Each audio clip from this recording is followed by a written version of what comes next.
सोडत जाहीर झाली, ठाकरे गट आक्रमक झाला, किशोरी पेडणेकर भडकल्या, मंत्रालयातच गदारोळ झाला. नेमकं घडलं काय? मुंबईला कोण महापौर मिळणार आणि ठाकरे गट इतका आक्रमक का झाला? चला जाणून घेऊयात सविस्तर. 22 जानेवारीला राज्यातील 29 महानगरपालिकांच्या महापौर पदासाठी आरक्षणाची सोडत पार पडली. यानुसार महापौर कोण होणार याचा मार्ग काही प्रमाणात स्पष्ट झाला.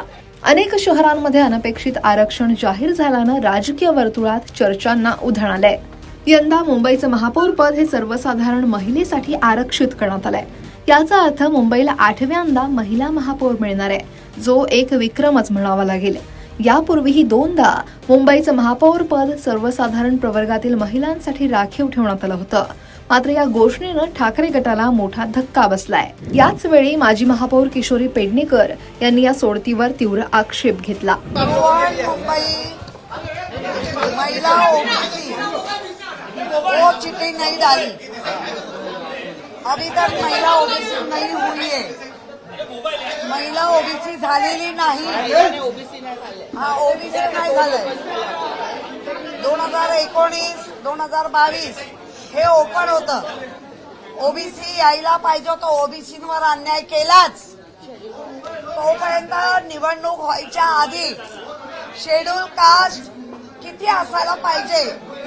आता त्यांनी नियम बनवला, शेड्यूल कास्ट शेड्यूल ट्राइब 3 असायला पाहिजे मगच.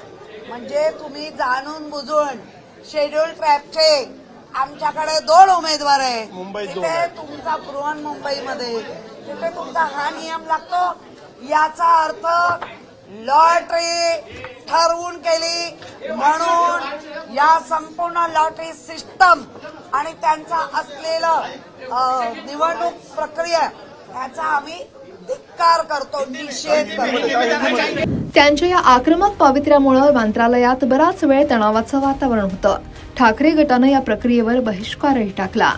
फक्त मुंबईच नाही तर राज्यातील इतर 28 महानगरपालिकांच्या महापौर पदाच्या आरक्षणानं राजकीय वर्तुळात उलथापालथ घडवली आहे. कल्याण डोंबिवली महानगरपालिकेचे महापौर पद अनुसूचित जमाती म्हणजेच एसटी प्रवर्गासाठी आरक्षित आहे. ठाणे महानगरपालिकेचं महापौर पद अनुसूचित जाती म्हणजेच एससी प्रवर्गासाठी राखीव आहे. तर जालना आणि लातूर इथं महापौर पद अनुसूचित जाती एससी महिलांसाठी राखीव ठेवण्यात आलंय. एकूण 29 पैकी 15 शहरांचं नेतृत्व महिलांकडे असणार आहे, जी एक महत्वाची बाब आहे. या आरक्षण सोडतीमुळे आगामी महानगरपालिका निवडणुकांमध्ये राजकीय पक्षांची समीकरणं आणि उमेदवारी निवडीवर मोठा परिणाम होणार आहे. आता सर्वच पक्ष या नव्या आरक्षणांना लक्षात घेऊन आपली पुढची रणनीती आखतील. या आरक्षण सोडतीनंतर आता खरं राजकारण सुरू होणार आहे. ठाकरे गटानं घेतलेल्या आक्षेपांवर सरकार काय भूमिका घेणार हे पाहणं देखील महत्वाचं आहे. मुंबईतील निवडणुकीचं गणित विशेषतः महिला महापौराच्या पार्श्वभूमीवर अधिक रंजक होणार आहे. सर्वच पक्षांसाठी हे आरक्षण मोठं आव्हान आणि संधी दोन्ही घेऊन आलंय. मुंबईला मिळालेली महिला महापौर आणि ठाकरे गटानं आरक्षणावर घेतलेले आक्षेप याबद्दल तुमचं मत काय आहे? ही आरक्षण सोडत योग्य पद्धतीनं झाली आहे का? आम्हाला कमेंटमध्ये नक्की कळवा आणि लोकमत सबस्क्राईब करायला विसरू नका.